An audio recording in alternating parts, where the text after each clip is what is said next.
Salam TV, the solution for humanity. Assalamu alaikum wa rahmatullahi wa barakatuh.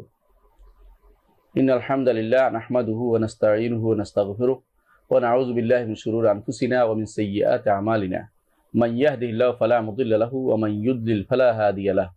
Wa ashhadu an la ilaha illallah wahdahu la sharika lahu wa ashhadu anna Muhammadan abduhu wa rasuluhu. Amma ba'd. Fa inna khayral hadisi kitabullah wa khayral hadi hadi Muhammadin sallallahu alayhi wasallam. وشر الأمور محدثاتها وكل محدثة بدعة وكل بدعة ضلالة. সম্মানিত দর্শকবৃন্দ, রাসূলুল্লাহ সাল্লাল্লাহু আলাইহি ওয়াসাল্লাম প্রত্যেক বেদাতকে পথভ্রষ্টতা বলেছেন। সুতরাং বেদাতের মধ্যে কোনো ভালো কিছু নেই। আশুরাকে ঘিরে যে সমস্ত বেদাত রচিত হয়েছে এবং কারবালাকে ঘিরে যে সমস্ত জিনিস আশুরার সাথে জুড়ে দেওয়া হয়েছে সেগুলিতে অনেক বেদাত যুক্ত হয়েছে। সেই বেদাতগুলোর আমি কিছু আলোচনা করতে চাই। এর মধ্যে একটি হচ্ছে আনন্দ বা শোক প্রকাশ করা। ইসলামে আনন্দ প্রকাশ করার নিয়ম হচ্ছে যে আল্লাহর কাছে বলা যে এই ঘটনাটি ঘটেছে, আল্লাহর মানুষের কাছে প্রচার করা, আল্লাহ তুমি দিয়েছ, এবং প্রয়োজনে সজদা দেয়া, সজদাত শুকর আদায় করা, শুকরিয়া আদায় করা। আল্লাহ তাআলা বলেছেন আম্মা বিনিয়ামাতি রাব্বিকা ফাহাদ্দিস, নেয়ামত মানুষের কাছে বলার জন্য বলেছেন। আর রাসূলুল্লাহ সাল্লাল্লাহু আলাইহি ওয়াসাল্লাম কোন নেয়ামত আসলে সেটার জন্য সাহাবায়ে কেরাম শুকরিয়া আদায় করতেন সজদা দিয়ে। সুতরাং এটা হচ্ছে নিয়ম যে শুকরিয়া তান আল্লাহ তাআলা কেউ সজদা করতো, কেউ বা রোজা রাখতো, যেমন মুসা আলাইহিস সালামের ঘটনাটি রোজা রাখছেন তিনি, এবং রাসূলুল্লাহ সাল্লাল্লাহু আলাইহি ওয়াসাল্লাম সেই ঘটনাকে সেই আনন্দের কথাটি স্মরণ করে রোজা রেখেছেন, এবং অনেকেই আল্লাহ তাআলা ইবাদতে লিপ্ত হতেন বেশি বেশি করে। এটা হচ্ছে আনন্দের নিয়ম, ইসলামে আনন্দ প্রকাশের নিয়ম। আর ইসলামে শোক প্রকাশের নিয়ম কি? ইসলামের শোক প্রকাশের নিয়ম হচ্ছে যে শোকের বিষয়টাকে সবসময় মনে রাখতে হবে যে মানুষের মৃত্যু হবেই। কোনো মানুষের দুনিয়াতে চিরস্থায়ী থাকবে না। কেউ বা শহীদ হয়ে মারা যাবে, কেউ বা বিছনায় পড়ে মারা যাবে। মৃত্যু কখনো কাউকে ছেড়ে যাবে না। বিছনায় পড়ে মারা যাওয়া হচ্ছে আল্লাহর রাস্তায় শহীদ হয়ে মারা যাওয়াটা বেশি উত্তম, এতে কোনো সন্দেহ নেই।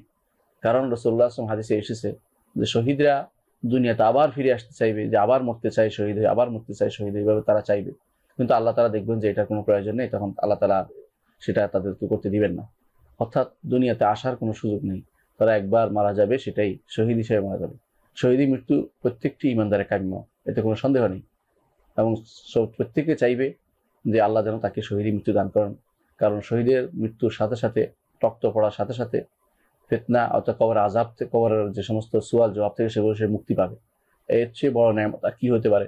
জান্নাতে তার রূহটাকে জান্নাতে পাখির ভিতরে দিয়ে তাকে ঘুরপাক করতে দেওয়া হবে।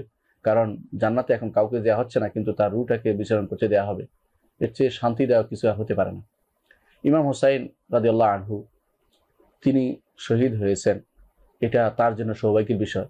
আমাদের জন্য রাহমাতুল্লাহ আলাইহি ওয়া রাদিয়াল্লাহু আনহু আমাদের জন্য একটা মাইল ফলক হিসেবে থাকবে সারা জীবনের জন্য, যে একজন ইমাম শহীদ হয়েছেন নবী পরিবারের। এবং তিনি শহীদ হয়েছিলেন এই জন্য যে অন্যায়ভাবে তাকে শহীদ করা হয়েছিল।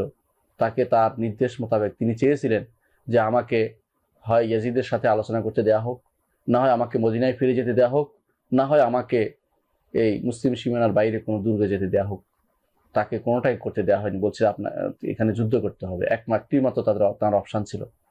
সেই অসম যুদ্ধে তিনি শহীদ হয়েছেন। এতে দুঃখ প্রত্যেকটি ইমানদার করতেই হবে। যে অসম যুদ্ধ যারা চালিয়েছিল তারা কারা ছিল? তারা কুফাবাসী ছিল।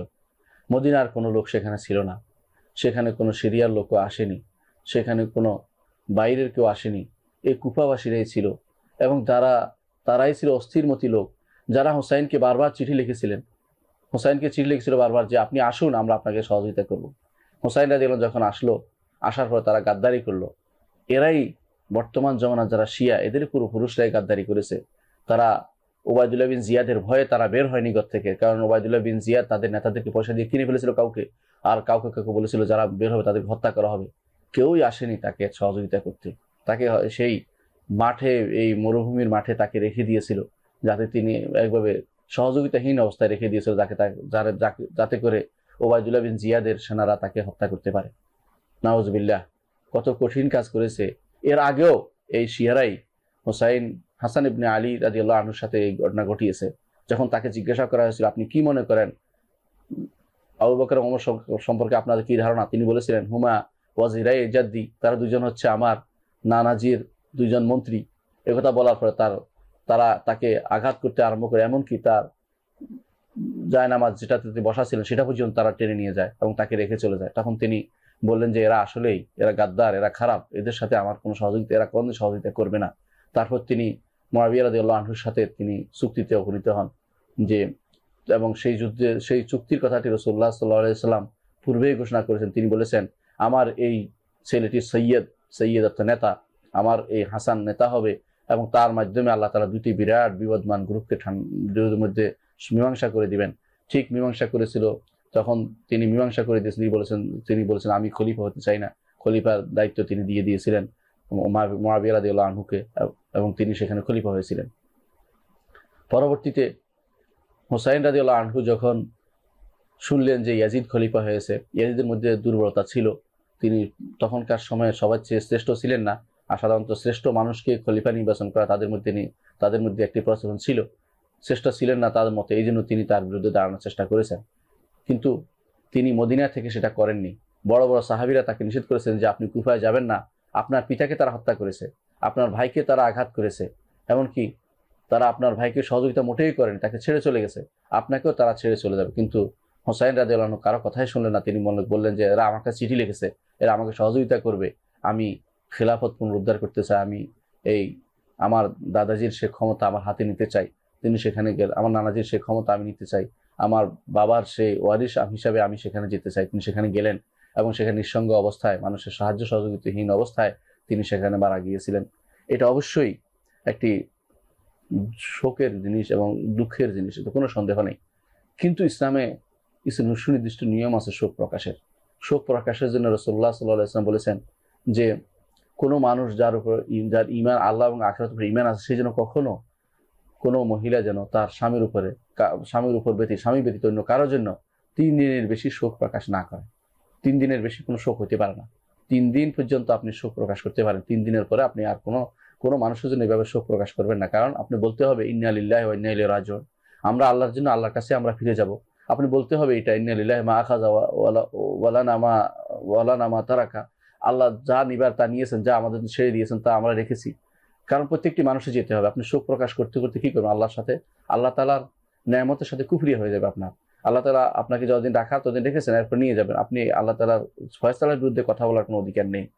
হুসাইন রাদিয়াল্লাহু আনহু শহীদ হয়েছেন, তার জন্য শোক প্রকাশ 3 দিনের বেশি করা এবং বছরের পর বছর ধরে করে যাওয়া এবং মাসের পর মাস, যুগের পর যুগ, আপনি 1400 বছর ধরে আপনি শোক প্রকাশ করে যাচ্ছেন। কিসের শোক সেটা?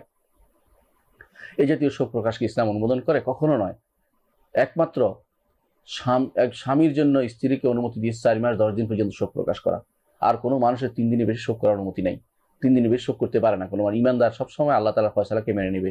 যেটা হয়েছে, হ্যাঁ, এ থেকে শিক্ষা গ্রহণ করতে পারে যে এই জাতীয় ঘটনা করতে পারে। কিন্তু শোক প্রকাশের যে পদ্ধতি বর্তমানে প্রচলিত আছে, বিশেষ করে শিয়াদের মাঝে, এই মাসকে শোকের মাস, এই মাসের শোকে মুহ্যমান হয়ে থাকা, শোকে কান্নাকাটি করা এবং 10 তারিখে তাজিয়া বের করা, রক্তাক্ত করা নিজেদেরকে, এবং সেখানে হুসাইনের জন্য কিছু একটা বের করা, নিজেদের মারামারি করা, হানাহানি করা এবং নিজেদের মধ্যে মৃত্যুর ডাকা ইত্যাদি ইত্যাদি বিভিন্ন যে সমস্ত কর্মকাণ্ড আজ চালু আছে, এসবই হচ্ছে জাহিলি কর্মকাণ্ড।